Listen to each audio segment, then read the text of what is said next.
Joining us now to review some of the headlines of today's newspapers from around the world is Arise News analyst Emmanuel Efeni. Good morning, Emmanuel. Good morning, Ruben. Good morning, Rufai. Good morning, Victoria. Tundu, MQ Abiola. Good morning. Yes, some purple here, some purple there. I know you have more specific, you can be more specific when it comes to color, but all in the family of purple. Yeah. Yes. Now let's start the review. I'm going to just cover my role now. Usually you are doing color analysis. But it's okay. I see you are color coding with that. Did you send him a memo? It's ESP. You have like a mental connection. Yes. Okay. Now we start the review with this day, Nigeria's newspaper of record. Just before the lead story, I want to look at this second lead. Ganduje replies Lawal, says no compulsion in religion. Masari declares security under Buhari has improved. Emir of Daura to president, your critics will criticize your successor. I am bequeathing education values to my kids, Commander-in-Chief explains. Now, two of the stories here. Masari declaring security under Buhari has improved. Since when? Since last week, when the advance team was, of the president was attacked by terrorists. It has improved since then, or he's been improving all this while. Sometimes, even... Since when Kuje prison was attacked? No, even, Rufai, sometimes some people even score zero when it comes to praise singing because they don't even know how to do that job. Now, the president himself talking about what he's bequeathing to his children, education, values. I underline education. In the last 7 years, plus, President Buhari has been the father of the nation.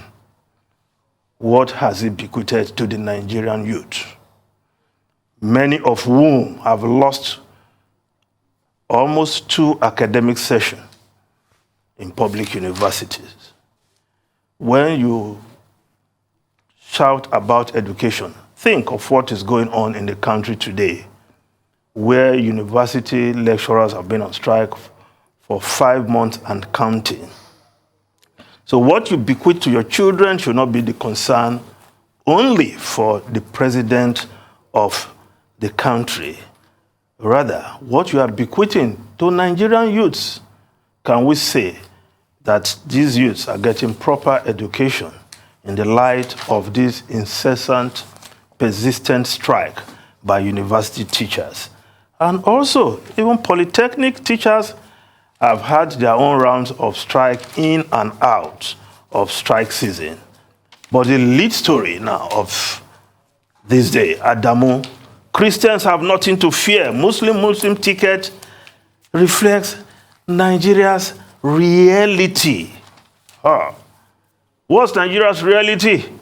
The reality is that Nigeria is a secular state.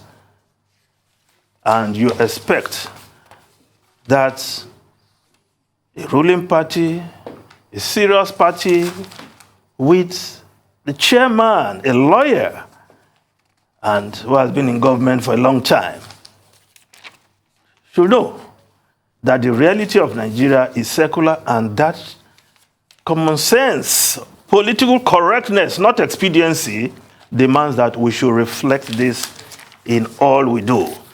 Abdullahi Adamu was governor of Nasarawa State for 2 terms. And in those 2 terms, there was never a Muslim ticket. There was always a balancing act. The second time he ran, Ruben, remember our friend, who became his running mate then, Labaran Maku was his running mate. The first time he also had a Christian running mate. So why suddenly all this justification of something that you cannot really justify? Says it's an act of God. Yes, people like to drop the name of God when you have not done things correctly. Certainly, this is the act of man.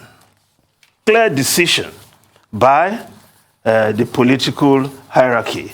Now, if we look at the Daily Trust newspaper quickly, now, VP slot, how Babacha Lawa panel recommended Shetima 10 others to Tinubu. Yes, Babacha Lawa was part of the committee that recommended 11, not just one person, 11. They had a short list of 11 possible running mates to Bola Ahmed Tinubu. And of course, that list included Yakubu Dogara, a Christian from Bauchi State, former Speaker of the House of Representatives. It included El-Rufai, it included Aliu Wamako, and of course, there were a couple of women, including Amina Mohammed, the Deputy Secretary General to the United Nations.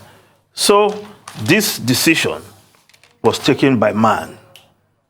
And according to the report recommended, the report weighed in on the merits and demerits of Muslim, Christian, and Muslim tickets for the APC candidate, and highlighted the implications of possible apathy and protest from the Christian community in the event of adoption of a Muslim running mate. That was a recommendation. And Asiwaju Bola Ahmed Tinubu was cautioned in that report about picking a Muslim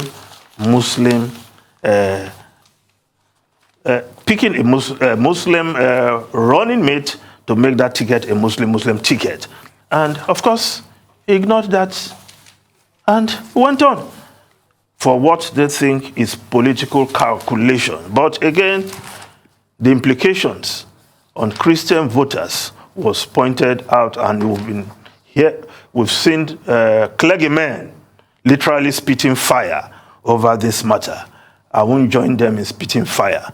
I'm a journalist. Ruben, on this matter, I'm a journalist. No, an elder. No, I won't join I will leave that to the clergymen to do that talking. Now, if we just look at other newspapers quickly, of course, the Daily Sun newspaper, more trouble for APC over Muslim ticket. That's the Daily Sun. Can PFN spitfire? Yes. No regret over choice, says APC chair Adamu. Muslim, Christian ticket difficult. Slippery area, Kumui. The Nation newspaper, governors, Muslim ticket not against Christian. Yes, Akeredolu, Alakunrin, Rotimi Akeredolu, Ganduje and Masari, both of Kano and Katsina State respectively, dismissing fears of Christians as unfounded. Now, the Vanguard newspaper, yes, the story below the photograph, yes, the lead story, Ganduje others battle Babacha over APC same fate ticket, while the story beneath the photograph, ASU, is unacceptable to still have schools closed 5 months after. Kuka says Nigeria drifting towards plutocracy. The Punch newspaper, Muslim ticket decision on Shetima final. They say Tinubu's men downplay aggrieved members' defections. Complaints over Muslim running mate. Ex-Lagos governor won't rescind his decision to please critics. Says Adeyeye, those not pleased can vote for Obi, Atiku, others. Adebayo Shitu, yes, daring those who don't like that ticket to vote for whoever they prefer. And I think that is the next logical thing for those who see that, who feel strongly about that ticket to do. And as the general elections come February next year, now the Guardian newspaper, bottlenecks worsen vehicles clearance, ease of business. Hundreds of dealers, agents to be thrown out of business. Used cars from China, Europe, not captured in VIN system. Dealers fear only Nigerian used vehicles will be in market soon. Yes, talking about the good old Tokumbo. Lexus, Mercedes-Benz not included in new valuation system. Importers abandon older cars due to unreasonable duties. Yes, now, Let's just look at the foreign newspapers quickly. Now, the Times of London surge for Mordaunt in race to be Tory leader. Grassroots support gives edge over Sunak. Yes, Truss trailing after first round vote. Yes, Penny Mordaunt yesterday emerged as a front runner, and a poll even suggested that he will beat Rishi Sunak hands down in the final run-off. But I know many of us, like Ruben, were more interested in the lady in the fourth position. Yes, Olukemi Badenoch, who has been in parliament since 2017. She came forth with 40 MPs supporting her. Well, she also used that day in addressing the media to lampoon Nigerian politicians who loot the country and come to keep their money in the UK. And he called them dream killers. Ruben, why are you faulting her for calling those politicians dream killers? Because if she were to be in Nigeria, she will never get near this kind of position. Never. Yes, because she had served as Minister of State for Equalities, as well as Minister of State for Local Government, Faith and Communities between 2021 and 2022. She's making progress, but the race for the leadership of the Tory party, the Conservatives, is still on. But the momentum is with a certain Penny Mordaunt. Yes, she has the momentum. Yes. Tundu, it's like you don't like to hear that. Oh, no, not at all. I don't really have an issue with her. The only problem I might say with Penny Mordaunt, as opposed to somebody like Kemi, is that because Kemi is on that far right, the Boris Johnson right, as you've been calling it, Yeah, this the issue, Bojo right. yeah, why should it be an issue in today's day and age? I don't think women, we go through enough.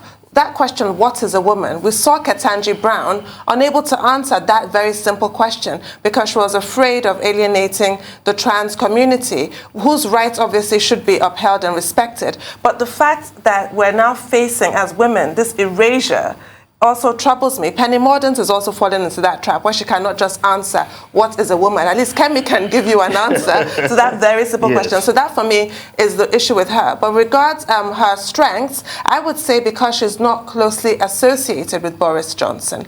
Rishi Sunak, I've been saying all week that I hate to say it, but he's the one in the lead. The reason why I hate to say it is because he was part and parcel of the Boris Johnson debacle. He also got fined. He also did the media rounds defending the indefensible. And then you want to come out at the last minute and write a letter resigning and try and distance yourself. No, that's really not good enough. He was a part of that. Penny Mordaunt has been more aloof. You can't really tie her to that whole bin fire that was the Boris Johnson prime ministership at that time. But on the other hand, I will also say for Rishi Sunak, I don't like the fact that it's not about the issues. I don't like the fact that the knives are out for him, literally and figuratively, because he's been portrayed as some kind of Brutus in the story of Boris Johnson and like stabbing Boris Johnson, but no. This is treacherous. Yes, exactly. So they're like really anybody but Rishi. And I don't like that. It should really be about the issues, hopefully. 3 women in number 2, number 3, and number 4. It says something about what the women are achieving in Britain. Fantastic. Oh, yeah. I mean, it does say something about what the women are achieving in Britain, and it also says something about a society that is fair to a certain extent, that women can even aspire. You know, isn't it sad that after return to democracy, we've never had a woman on the presidential ticket in Nigeria? But that's Nigeria separately. I want to talk about what is happening in Britain. Now it has gone down to the wire. It is about the issues here. And why Rishi has a leg up, as I would say, is the fact that it is only Rishi that can stabilize the economy because he's done it, he was doing it before now, and he has a firm hold on things. He might not have a perfect solution to all the problems of inflation, cost of living crisis, and the likes, but he has some clear path into it. Others do not have that advantage. And what does Britain now? Britain needs that level of stability. And I keep referring to Boris Johnson. Boris Johnson was not the best politician. He didn't have the best ideas. But the challenge then in Britain was who was going to get Brexit done. because Theresa May didn't show leadership as regards getting Brexit done. She was about to bungle things and all of that. And after, they triggered Article 50, it was all up in the air. And Boris campaigned and he said, okay, yes, you are a Brexiteer, you could get Brexit done. And let's not forget, Theresa May never even had the legitimacy in the first place for that government because she wasn't a Brexiteer. And that's why the likes of David Cameron resided on the day Brexit happened. As regards this, it stands a very good chance. Liz Truss, yes, she cannot answer the question on who is a woman. You know why? Because they pander to the labels. And that's just it. They pander to the labels. But that's a different society. But the problem is, you see, one thing about politicians... No, can answer. Penny Mordaunt is the one. I mean, Penny Mordaunt, beg your pardon. She can't answer because they pander to the label. But one thing they should also know that the electorate want a definitive person. People in their party too want a definitive person. Yes. They will respect you if you can take a position and stick by it. And that's why you see Kemi looks like a strong candidate today. And concerning other issues, I think this Muslim ticket thing, I'm happy about, the Daily Trust report that also puts it out there. I think we've said a lot as regards this, and we've made all the very vital arguments.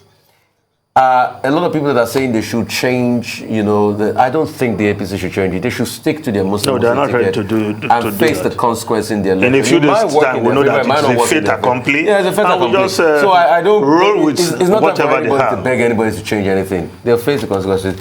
Today is Fête Nationale. I'd like to say a very big happy birthday to someone very special. What's that?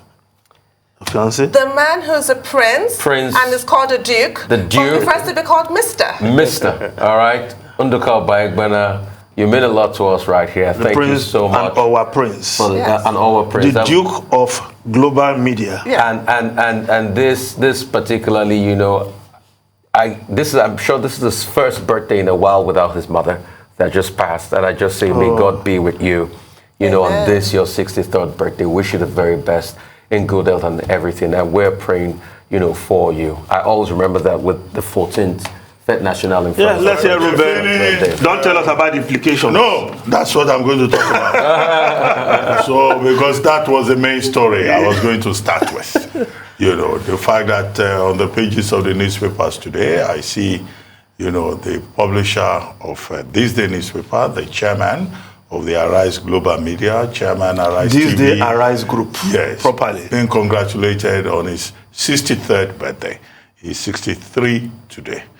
And I had it in mind that apart from congratulating him on not just his birthday, but what he's been able to do within the media space over the years, consistently, and with great commitment and with determination, and the leadership that he has provided within the media community in Nigeria, not just in terms of being a manager, but also in terms of providing leadership at the organizational, associational level. I think that's great. And you are here. You are Deputy Managing Director of Arise TV. So I was going to tell you that immediately after this program, you and Ijoman Wogugu, the Managing Director, you understand the language, the implications. You know that this year has implications. And I had expected that as I leave this space, that pepper soup and jollof rice, will be waiting for me, outside the set. So that you will do your own celebration. I know that the chairman is a capable man. He will also provide his own implications.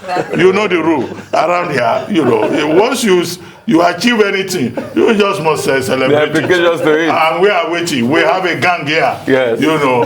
That is always celebrating with people who achieve things. And the Mama Put General of Nigeria. No, the Mama Put General is to my right. And she never fails us. She will bring out a knife and you'll be distributing. And cut the meat and serve the rice. It's very homely Victoria Tundu ready to General to share the rice. We wish you, Chairman, many happy returns, and we thank you for all that you do. And of course, my favorite, where I won't disclose that on television. When I see him, he will make my favorite things available. Yes. Your favorite beverage. To put it mildly. Sit down. Second issue that I want to raise is the story on page 5 of Daily Trust. You said the VP slot, that Babachi Lawal was even the supervising chairman of the committee that recommended Kashim Shettima. No, they recommended 11 persons. No, yes, but with Kashim Shettima on top of the list. The committee, the main committee was chaired by Senator Grace Benz. And then you had Babachi Lawa overseeing it. Okay, so what kind of politics are we running here?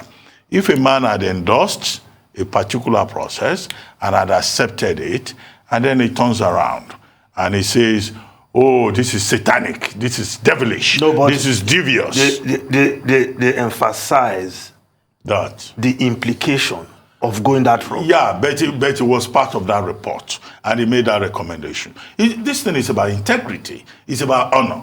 So I would like to see him react to this report. He's not the sole member of the committee. No, they said he was. If the majority overwhelm him, he has the right to come out and dissociate himself as he has done. That it is satanic. No, that report was submitted long ago, and the decision of the candidate, the report says, was predicated on that report. Submitted by Babachi Lawa's, under Babachi Lawa's supervision. So, but people have their own fears, they have their own this. But we just need politicians in Nigeria to be a little more honest in the public domain. And that's why I always talk about the subtext. Thank you very much, Emmanuel Ufe.